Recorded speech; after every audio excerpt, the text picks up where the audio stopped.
Ouverture ce mardi du premier séminaire organisé par le Forum catholique musulman, institué par le Conseil pontifical pour le dialogue interreligieux et des représentants du monde musulman. Ce séminaire durera jusqu'à jeudi. Il fait suite à la lettre ouverte que 138 dignitaires musulmans ont adressée le 13 octobre de l'année dernière au pape Benoît XVI et à d'autres chefs d'église et de communautés religieuses, puis à la réponse donnée le 19 novembre 2007 par le cardinal secrétaire d'État au nom du pape. Le séminaire a pour thème « Amour de Dieu, amour du prochain ». Jeudi est prévue l'audience du Saint-Père avec les participants. Dans l'après-midi, toujours de ce jeudi, une session publique aura lieu à l'Université pontificale grégorienne où sera rendue publique la déclaration commune approuvée au terme des sessions. 29 personnes de part et d'autre participent aux discussions, des experts, des autorités religieuses et des conseillers.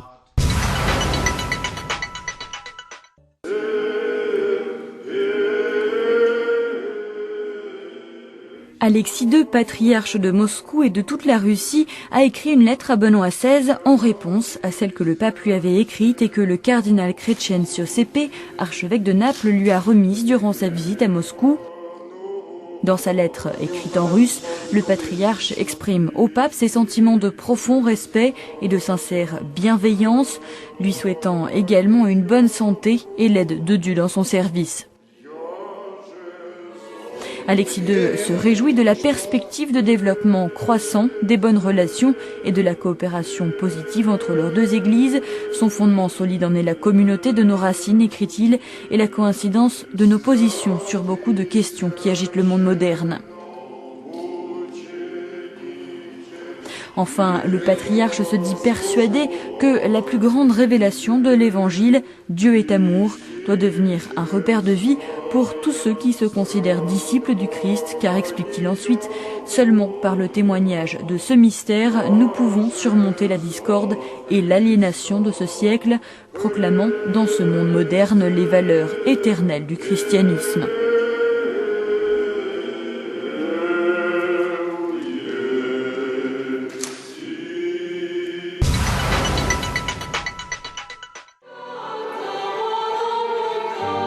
Lors de son intervention au synode des évêques, le patriarche maronite d'Antioche et de tout l'Orient, le cardinal Nasrallah Boutros-Fer, a évoqué la situation de plus en plus critique et difficile des chrétiens du Liban. Interrogé par H2The News, il lance un appel aux autorités libanaises.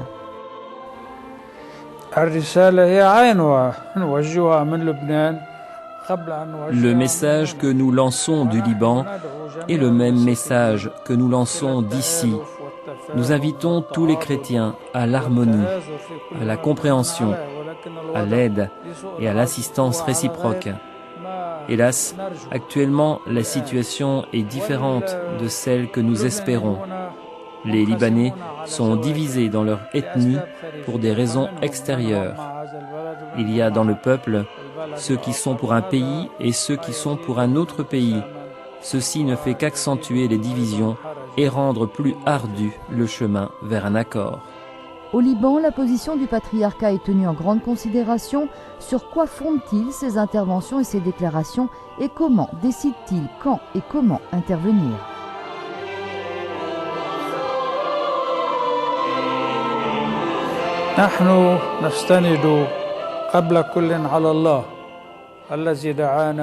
Nous nous basons tout d'abord sur Dieu, Dieu qui nous a invités à remplir cette fonction.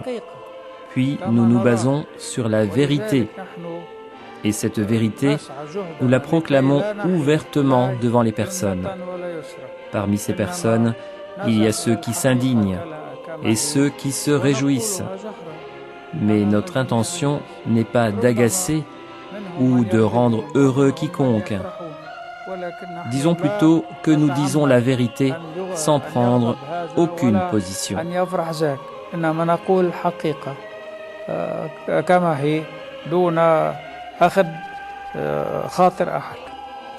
Pour finir, le cardinal Sfer lance un message aux électeurs libanais. L'électeur libanais, comme tout électeur de n'importe quel autre pays démocratique, doit aller dans le sens de ce qui est bien pour l'intérêt de son pays. Sa préférence doit aller à la personne dont le souci est de servir l'intérêt général avant de penser à ses propres intérêts. Si le candidat prend cette voie-là, il est sur la bonne voie. Par contre, s'il ne recherche que son propre intérêt, ce n'est certainement pas une bonne chose.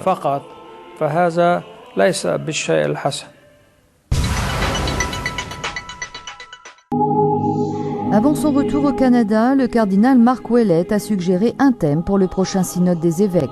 L'archevêque de Québec est l'un des membres élus au Conseil du secrétariat général post-synodal, dont l'une des fonctions sera de préparer la prochaine Assemblée internationale. Je pense que le prochain synode pourrait être sur la mission et communication. La décision sera prise par le Saint-Père. Néanmoins, nous en avons déjà parlé, et moi personnellement, j'insiste dessus. Nous sommes dans une nouvelle ère de la communication, nous devons donc y réfléchir un peu plus profondément.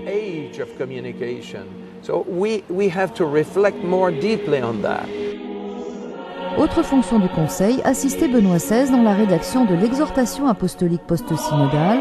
Alors que l'Église attend l'évaluation finale du pape, le cardinal prédit de vrais changements pour les fidèles de son archidiocèse.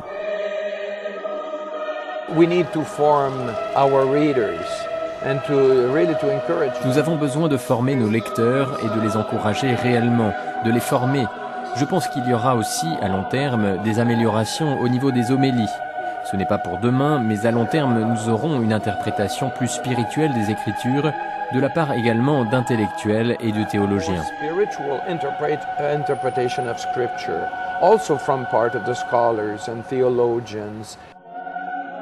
En tant que rapporteur général de ce synode, le cardinal Ouellet était chargé de formuler les textes principaux. Le cardinal reconnaît que l'information sur les travaux du synode n'a pas été facile.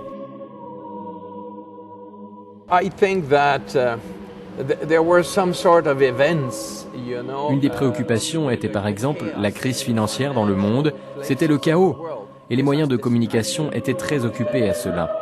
Mais à propos justement de ce chaos, le monde a besoin d'entendre quelle est la vraie fondation du monde, qui est la parole de Dieu.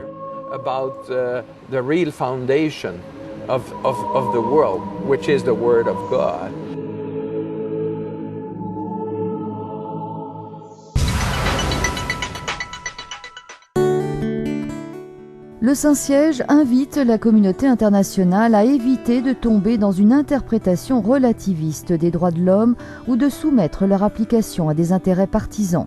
Cet appel a été lancé le 14 octobre dernier par Monseigneur Francesco Folo, observateur permanent du Saint-Siège à l'UNESCO, l'Organisation des Nations Unies pour l'éducation, la science et la culture. Nous ne devons pas céder à la tentation d'une vision relativiste des droits de l'homme ou de les soumettre à une application morcelée et inégale selon notre bon vouloir, a déclaré précisément Monseigneur Folo à la 180e session du Conseil exécutif de l'UNESCO. L'organisation commémorait à cette occasion le 60e anniversaire de la Déclaration universelle des droits de l'homme. Pour le représentant du Saint-Siège, une telle attitude signifierait satisfaire aux exigences particulières en négligeant les exigences légitimes de la personne humaine pour laquelle ces droits ont été reconnus. Durant son intervention, rapporte l'agence Zénith, Monseigneur Folo a parlé de la Déclaration des droits de l'homme comme étant l'un des plus beaux fruits de la convergence entre les différentes traditions culturelles et religieuses, et qui s'est révélé un outil important pour protéger la personne humaine et en préserver la dignité. Mais les droits de l'homme se sont révélés un moyen efficace pour préserver la paix dans le monde, a-t-il ajouté, et leur protection est efficace pour combler les inégalités entre les pays et les groupes sociaux, a-t-il ajouté.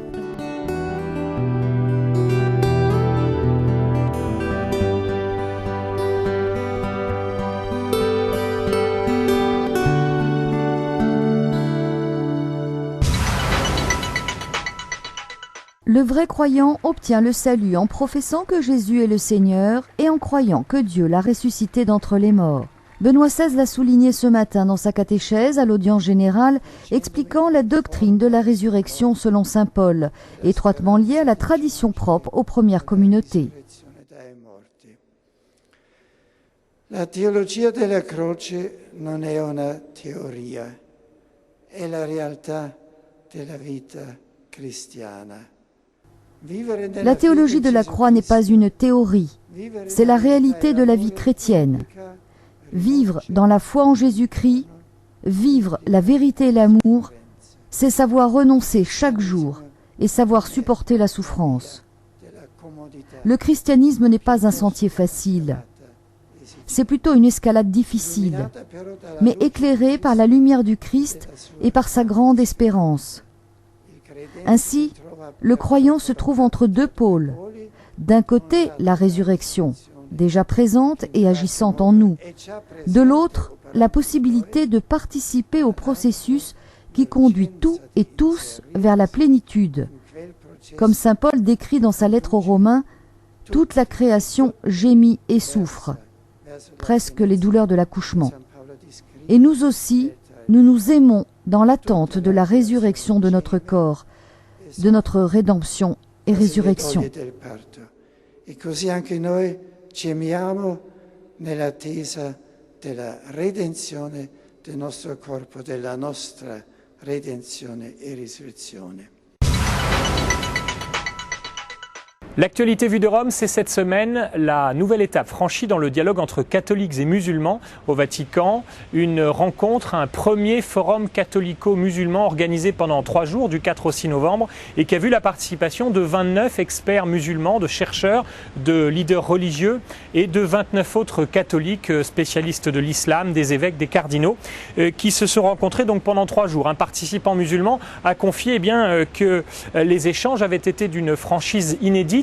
Et quant au français Jean-Louis Torrent, le cardinal en charge du dialogue interreligieux au Vatican, il a confié lui que pas une seule fois on avait évoqué pendant ces journées de travail le fameux discours, désormais célèbre discours de Benoît XVI à Ratisbonne. On s'en souvient, en septembre 2006, largement d'ailleurs aidé par les médias, ce discours avait enflammé une partie du monde musulman. Benoît XVI y citait entre autres un empereur byzantin du XIVe siècle qui liait alors l'islam à la violence. Mais on n'a pas parlé de Ratisbonne, dit-on, ici au Vatican. En revanche, on a avancé en matière de dialogue et pourtant, Ratisbonne est à l'origine de cette rencontre puisque 138 leaders religieux musulmans, des sunnites, des chiites, avaient écrit au pape il y a un peu plus d'1 an maintenant, dans une lettre commune invitant au dialogue et provoquant ce nouveau forum. Alors, en recevant les participants au forum, Benoît XVI a dit jeudi qu'ils étaient invités, catholiques et musulmans, à surmonter leurs malentendus, surmonter leurs désaccords. Devant ces différents responsables religieux, Benoît XVI a également dénoncé la discrimination et la violence qui touchent les croyants dans le monde entier. Il les a invités à mettre en acte, en parole, mais surtout en acte, ce dialogue interreligieux. Le jour même, les 2 délégations, catholiques et musulmanes, se sont retrouvées à l'Université grégorienne de Rome pour une séance publique solennelle pour signer un message commun dans lequel ils ont appelé à la fin de la violence, à la fin du terrorisme au nom de Dieu et aussi au respect de la vie ou encore au respect du sacré. Ils se sont aussi enfin donné rendez-vous d'ici 2 ans, d'ici 2010, pour un rendez-vous pour un nouveau forum catholico-musulman, cette fois-ci très probablement dans un pays à majorité musulmane. Quant à moi, je vous dis à la semaine prochaine.